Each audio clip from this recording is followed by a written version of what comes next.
एक छोटासा प्लॅन केलेला आहे. त्यांना एक छोटं नाही प्लॅन केलं, मी पण प्लॅन केली. बरोबर, सॉरी, आम्ही दोघींनी प्लॅन केलं. आम्ही दोघींनी छोटंसं सरप्राईज द्यायचं ठरवलं आहे डॅडीना, हिच्या डॅडीना. तर चला बघूया. सगळ्यात अगोदर आम्ही आमचा हुलिया चेंज करूयात. ओके बेबी, चलो. तर आम्ही मस्तपैकी तयार झालो आणि ही ब्युटिफुलशी सिक्वेन्स वर्कवाली साडी आणि हा ब्युटिफुल चुडा आणि सोमूचा हा ब्युटिफुलचा ड्रेस, हे सगळं मिशोवरून बाय केलेलं आहे. आणि या सर्वांची तुम्हाला लिंक हवी असेल तर DM करा. DMमध्ये तुम्हाला या सगळ्यांची लिंक भेटून जाईल.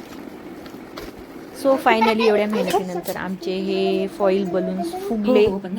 सगळी तयारी होईपर्यंत सोमूच्या डॅडीला बेडरूममध्ये लॉक केलं होतं. नंतर मी हॉलमध्ये थोडंसं डेकोरेशन केलं आणि सौम्याची एक्साइटमेंट पाहताय ना, तिनं काहीच जागेवर ठेवत नव्हती. नंतर आमचा केक पण आला आणि आम्ही नंतर यांना घेऊन आलो.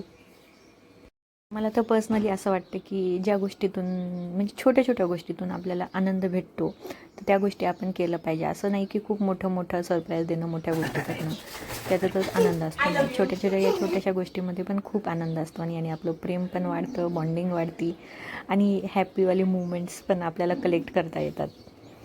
आम्ही हे 13th व्हॅलेंटाईन डे सेलिब्रेट करत आहोत. लवकर जातात ना, कालचीच तर गोष्ट आहे. Happy Valentine's day. त्यानंतर हे रोज त्यांना दिलो. हे रोज त्यांनीच आणलेले होते आमच्यासाठी काल, पण चलता आहे.